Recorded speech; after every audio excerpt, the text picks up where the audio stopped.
Shalom, queridos, graça e paz, Deus te abençoe. Aqui Natanael Solis, do seu canal Universidade do Reino. Vamos lá para mais um estudo, caderno na mão. Eu estou vendo que muita gente está acompanhando, anotando, estão me mandando mensagens, onde muitas anotações estão sendo feitas em casa. Isso é muito bom, gente. Se você quiser tirar prints da lousa, enfim, tudo isso é válido no estudo da palavra de Deus, tá bom? Outra coisa que você deve ter é a Bíblia em mão para que a gente possa comprovar versículos, embora vão aparecer na tela. Deus te abençoe grandemente. Desde já, dá um like, ajude a compartilhar esse estudo, compartilhe com seus amigos, redes sociais, para a gente promover o poder da palavra de Deus. Se você está sendo abençoado, por favor, nos ajude. Like aí na bênção em nome de Jesus e nos ajude a compartilhar e deixe um comentário, isso é muito bom. Pessoal me dando sugestões, eu aceito sugestões, pode anotar aí que com certeza na hora certa Deus vai preparar para a gente estudar, tá bom? Vamos falar de algo muito importantíssimo. Vamos falar sobre a Arca da Aliança, ou Arca do Testemunho, tá bom? Essa arca que é tão famosa, ficou tão famosa na história, até já foi feito filme, fizeram filmes falando da Arca da Aliança, essa arca que está perdida, desaparecida, mas que era vital no culto judaico e trazia a essência da presença de Deus, a própria presença do Senhor e a aliança, o concerto que Deus tinha com o seu povo. Então, era uma arca muito valiosa e preciosa, como toda a estrutura do tabernáculo. Abra sua Bíblia em Êxodo, no livro de Shemot, capítulo 25, versículo 10. Anote aí, Êxodo 25, 10. Vamos já aos versículos bíblicos que falam sobre a arca da aliança. Temos muita informação. Êxodo 25, 10 diz assim: também fará uma arca de madeira de cetim, ou de acácia, como dizem algumas versões. O seu comprimento será de 2,5 côvados, e a sua largura de 1,5 côvado, e de 1,5 côvado a sua altura. E cobri-las de ouro puro por dentro e por fora. Agora o 11, tá bom? Anote aí o 11 também. E cobri-las de ouro puro por dentro e por fora. A cobrirás e farás sobre ela uma coroa de ouro ao redor. Tá bom? Então temos aí os dois versículos em Êxodo 25, 10 e 11. A ordenança de Deus para Moisés para fazerem esta mobília, era um móvel santo consagrado ao Senhor e era muito importante para que Israel estivesse conectado com Deus. Onde se deixava a Arca da Aliança? Se deixava no lugar santíssimo. Já vou falar sobre isso. E ela estava sempre presente nas batalhas, estava presente nas conquistas, quando o povo de Deus avançava, os levitas coatitas carregavam ela no ombro, não podia ser carregada como os meraritas e os gersonitas carregavam colunas, cortinas, em carroças. Você pode comprovar isso na palavra do Senhor, somente no ombro, como assim também os utensílios dentro do tabernáculo não podiam ser carregados de qualquer maneira. Lembra quando Deus mata Uzá, porque de fato a arca não estava sendo carregada de uma maneira correta, tá bom? Como era feita essa arca, ou de que foi feita?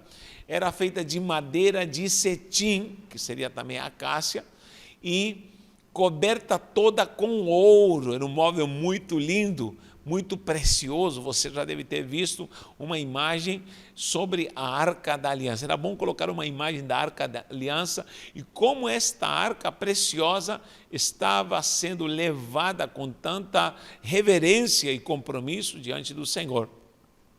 Olha só, por que a Arca da Aliança, ou a Arca do Testemunho, era primeiro de cetim? Poderia ser qualquer madeira, né? Porque era feita de duas coisas, tanto de madeira como de ouro.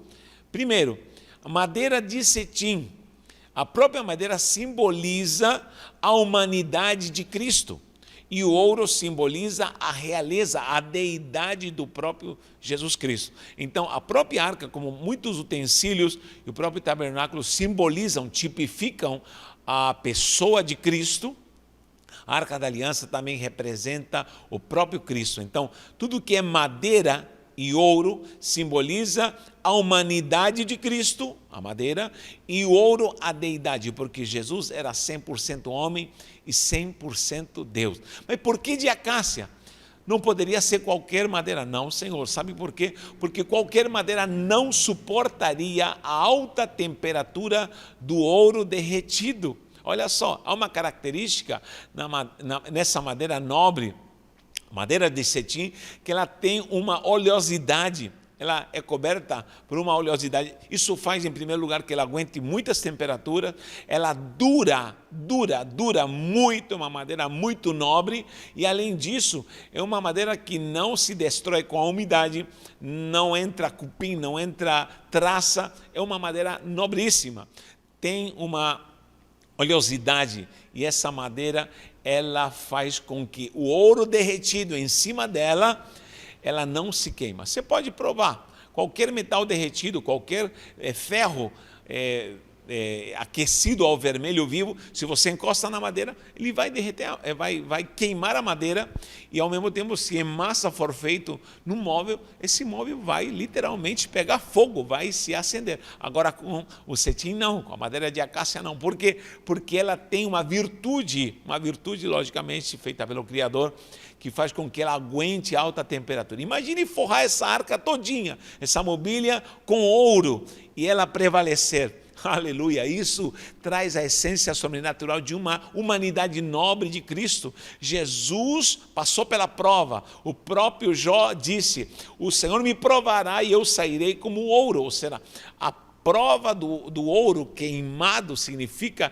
ser depurado pela deidade, pela santidade de Deus. Quando você passa pela prova, você é capaz de aguentar esse ouro, esse fogo que derrete o ouro, e agora, jogado em cima da arca, significa, ou da própria madeira de cetim, com a qual era feita a arca, significa estar aprovado diante de Deus. Jesus passou a maior prova, as maiores provas quando estava vivo, e a maior prova foi quando ele foi entregue, e quando ele foi crucificado, e bebeu o cálice da ira de Deus, e se entregou por você e por mim, ele foi aprovado, ele venceu, e ele está na glória, e ele está no meu coração, no seu coração, porque nós somos vencedores, e hoje em Cristo, na sua natureza, nós somos aprovados e aprovados em nome de Jesus. Creia nisso. E em você, na sua natureza, reina a natureza de Cristo, da santidade, e em você também está na natureza do ouro, da realeza, da deidade, você é de Cristo Jesus. Então glorifique e exalte o nome do Senhor. Olha que interessante. Essa arca, chamada Arca da Aliança, como nós vemos aqui temos em hebraico a palavra, isso aqui é arca, Aron é arca, certo?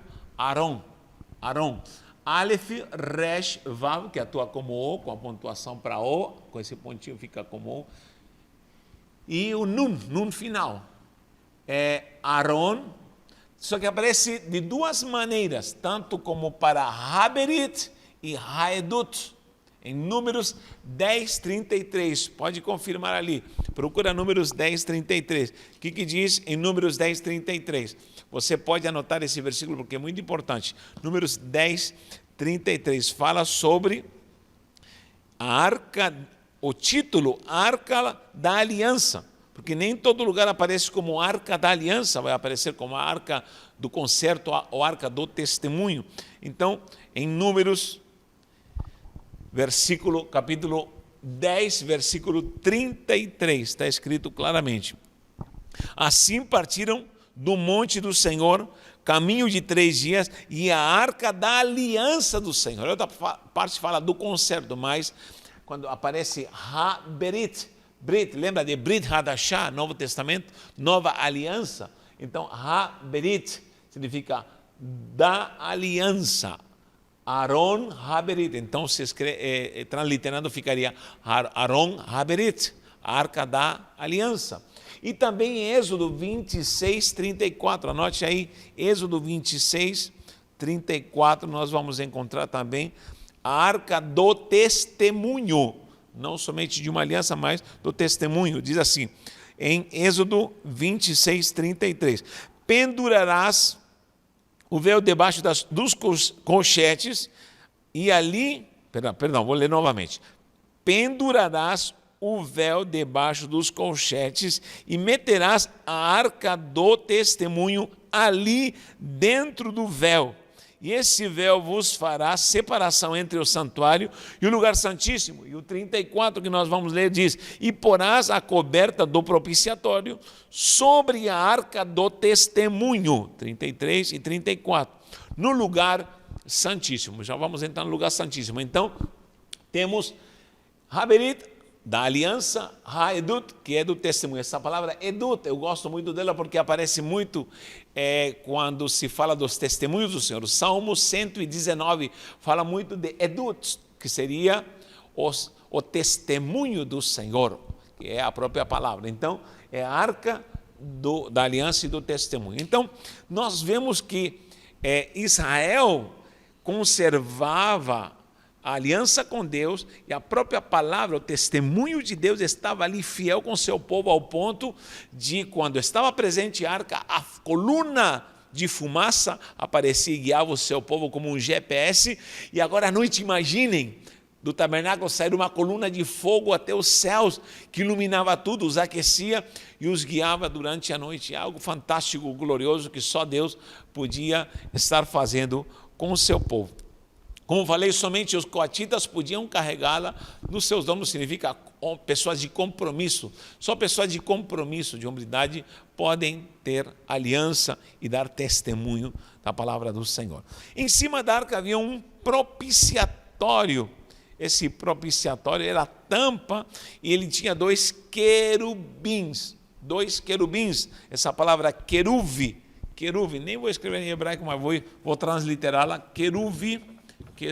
Muita gente fala querube, mas não é querube com B, porque é escrito com vete. Kof, resh, vav, vou escrever aqui, já que estou falando. Kof, resh, vav e queruve. Não tem pontuação aqui, passa a ser vete.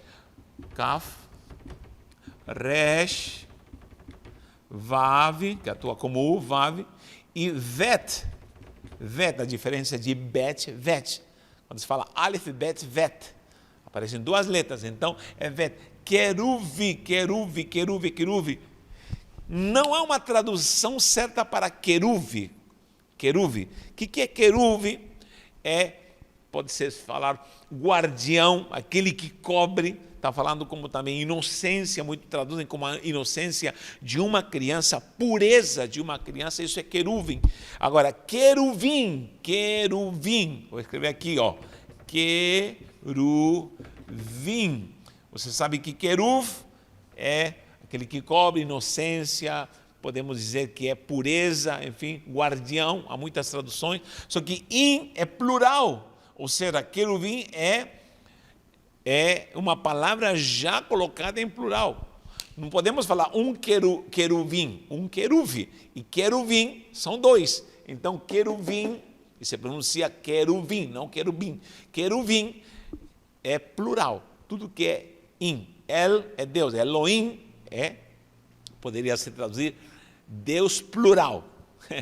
A prova mais gloriosa, quando diz façamos homem, desçamos, está apresentando-se a pluralidade de um Deus Pai, Filho e Espírito Santo para quem crê nesse Deus glorioso. Então, nós temos aqui querube. Esse querube eram dois seres que chamam de malak, que seriam os anjos que estariam ali com suas asas em cima da arca, zelando ou trazendo a propiciação, ou estando ali desenhados, porque foram desenhados, foram talhados, imaginem no ouro ali como seria essa obra gloriosa e preciosa, estavam cobrindo, por isso eles são aqueles que cobrem, os guardiões.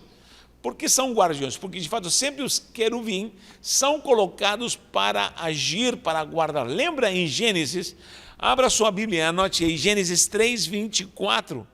Anote aí, Gênesis 3:24. O que acontece em Gênesis 3:24? Você lembra quando o homem e a mulher pecaram e foram destituídos do jardim, ali no Éden, e eles não tiveram mais direito a voltar. E Deus disse para que ele não volte como a da árvore da vida e fique um pecador eterno, com vida para sempre, vamos expulsá-lo. E foi colocado fora do Éden. Olha o que diz o 24, anote aí, 3:24 de Gênesis. E havendo lançado fora o homem, pôs querubins ao oriente do jardim do Éden, e uma espada inflamada que andava ao redor para guardar o caminho da árvore da vida. Meu Deus! Então, o querube é aquele que guarda. Você percebe que o jardim foi colocado no oriente. Você pode ver aqui que também diz aqui, no oriente do jardim, quando os expulsou, colocou também querubins no oriente, e justamente a porta do tabernáculo dava em direção para o oriente. Quando o sacerdote fazia sacrifícios, e no propiciatório em cima da arca, era em direção do oriente, diz Levítico. Então, há um mistério no oriente, esse é outro tema, mas vou falar um dia sobre o mistério do oriente e a necessidade de olharmos a orientação, por isso a palavra orientar vem do oriente. Então, nós precisamos entender que esse mistério era glorioso e estava essa arca dentro do Santo dos Santos. Deus expulsou o homem ali do jardim e colocou querubim, guardiões, para não voltarem, com espada de fogo. Olha só, quem passasse, quem quisesse entrar agora no jardim para pegar da árvore da vida, tinha que passar por querubim e tinha que ser traspassado pela espada. E eu vou lhe falar, nós voltamos à glória do jardim, nós voltamos à essência sobrenatural com Deus, porque o primeiro Adão foi expulso, só que o último Adão, que é Jesus, ele nos trouxe de volta à glória. Entramos novamente ao Santo dos Santos, diz a palavra em Hebreus. Quem é esse segundo Adão? Jesus Cristo. Só que ele foi transpassado. Repito, os querubim vigiavam com uma espada flamejante. Quem quisesse passar de volta, tinha que passar pela espada. O próprio salmista diz, eu fui traspassado por uma espada. Jesus foi traspassado por uma espada, mas ele abriu o caminho de volta e disse, eu vou adentrar novamente com o meu povo. Então, esses querubins simbolizavam em cima da arca o zelo de Deus de estar vigiando nessa conexão de santidade, mas não era para todos. Agora, em Jesus, ele entra no Santo dos Santos, Jesus é transpassado pela espada, e olha lá, ligado a Gênesis 3:24, quando a espada flamejante proíbe a entrada na árvore da vida, e nós adentramos com ele, temos direito à árvore da vida com Yeshua HaMashiach. Gente, isso é glorioso demais, isso é precioso. Quem não sente alegria com isso não conhece o que estamos falando, não entende o que estamos falando. Agora quem conhece, dá um glória aí, exalte o nome do Senhor. Sabe por quê? Porque Jesus foi transpassado pela espada por você e por mim, e nos levou ao santuário, ao Santo dos Santos, nos levou diante da presença de Deus. Ele ultrapassou os querubins e estamos na presença dessa glória santa diante do Senhor. Ok? Então, entendeu o propiciatório e os querubins que estavam ali. O lugar santíssimo, logicamente, vai simbolizar a presença de Deus, ou o trono de Deus, ou o lugar de glória de Deus. Kodesh HaKodashim, isso é Santo dos Santos. Kodesh, vou colocar aqui, Kodesh HaKodashim. Para quem não sabe, anote aí, eu tiro um print. Kodesh, Santo dos Santos. Kodashim, Shin é plural. Você pode falar, não é Kadosh, então, existem várias palavras. É Kadosh, Kadesh, Kiddush, Kodesh, Kodashim, tudo isso significa, se refere à santidade, à consagração, à separação, tudo que é separado. Kodesh HaKodashim é o lugar do santo. Então, quando Deus em Cristo nos traz de volta para o santuário, ou Cristo nos leva ao santuário e nos leva ao Kodesh HaKodashim, ao último degrau de santidade diante do Senhor. Querido, você está nas regiões celestiais com Cristo, eu estou nas regiões celestiais com Cristo, estamos em Cristo e estamos diante da presença de Deus no Santo dos Santos, como diz a palavra do Senhor. Muito bem. Somente o sacerdote, o sumo sacerdote, podia entrar para ver a arca, para estar ali com a arca no Santo dos Santos. É lógico que na caminhada todo mundo vinha à arca, todo mundo estava na arca, mas quando se manifestava a glória de Deus, só o sumo sacerdote. O que ele iria fazer? O que ele iria fazer dentro do Santo dos Santos? O que ele iria fazer? Diz a palavra que existia um dia chamado Yom Kippur. Vou anotar aqui. Meu Deus, onde podemos anotar? Eita glória. Anote isso aqui. Yom Kippur. Essa festa é celebrada até hoje. Yom Kippur. Yom é dia, Kippur, dia de santidade, o dia da expiação. Você vai encontrar isso em Levítico. Anote aí Levítico 16. Abra aí sua Bíblia em Levítico 16. Levítico 16 fala quando o sumo sacerdote, Cohen Gadol é o sumo sacerdote. Ele matava o bode, você sabe da história do bode expiatório que é enviado para o deserto, essa é uma aula à parte, e com o sangue desse bode, que era sacrificado, ele entrava no Santo dos Santos, também entrava com incenso, enfim, mas havia uma parte que ele entrava com o sangue do bode. No versículo 14, anote aí por favor, Levítico 16, 14, diz: e tomará sangue do novilho no seu dedo e espargirá sobre a face do propiciatório para a banda do Oriente. Olha o Oriente aí novamente.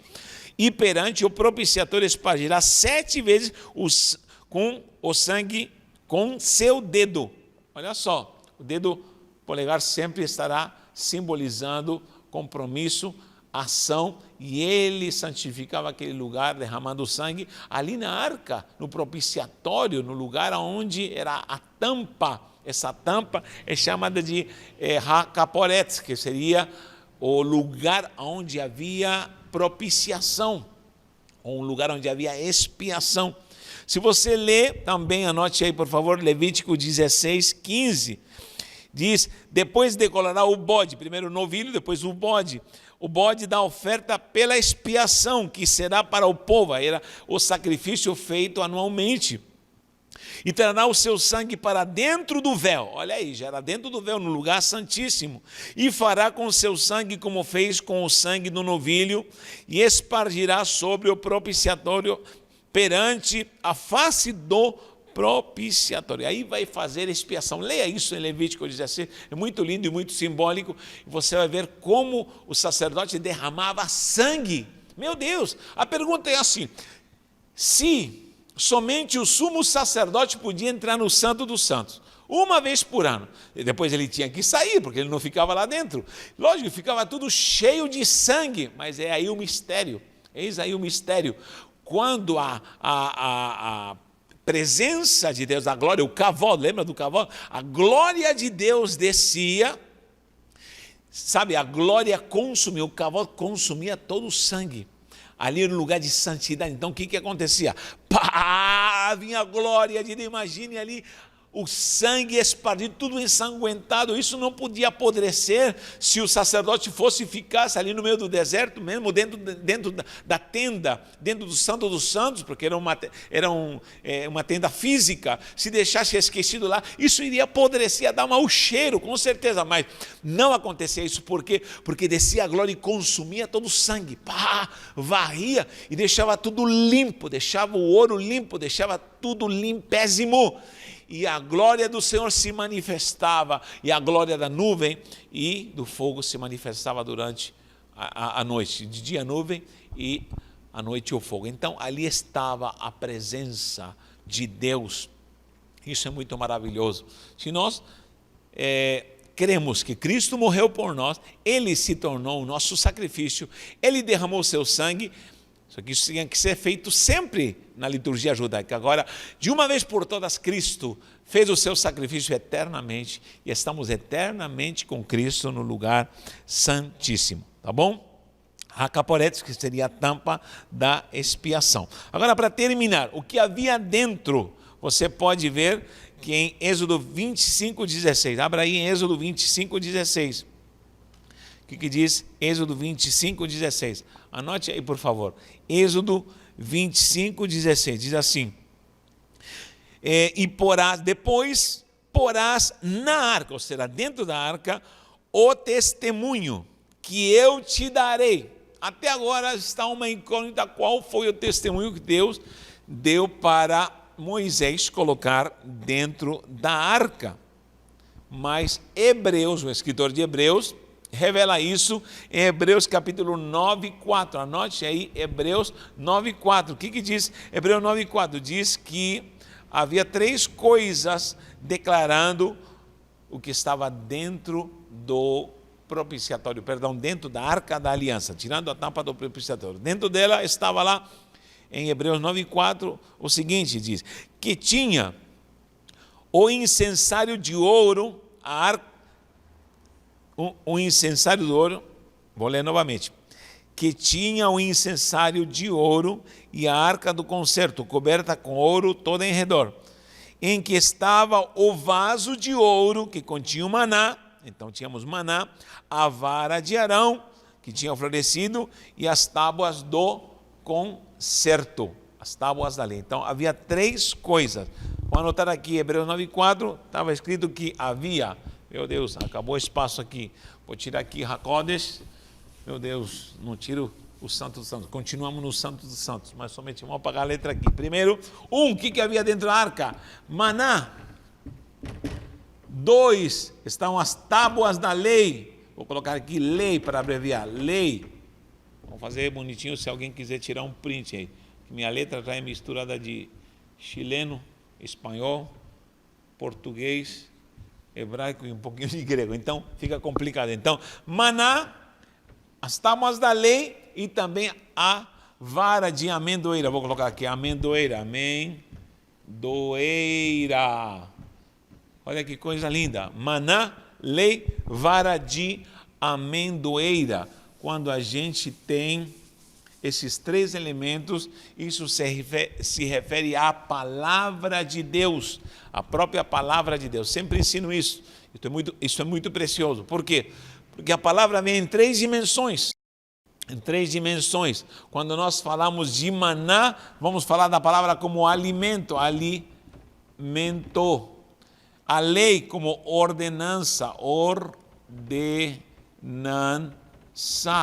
E terceiro amendoeira é promessa, promessa. Olha só, toda pessoa que quiser usufruir da palavra, a arca da aliança está trazendo isso. Cristo é a palavra, a própria arca é Cristo, a arca da aliança é Cristo, e a palavra é Cristo. E o testemunho de Cristo está dentro da própria arca da aliança. A palavra como alimento, como ordenança e promessa. Alimento significa você todo dia tem que se alimentar. Você quer viver a palavra, você todo dia tem que se alimentar da palavra. Pessoas que não se alimentam, não meditam nela de dia e de noite, não terão nutrição espiritual o suficiente.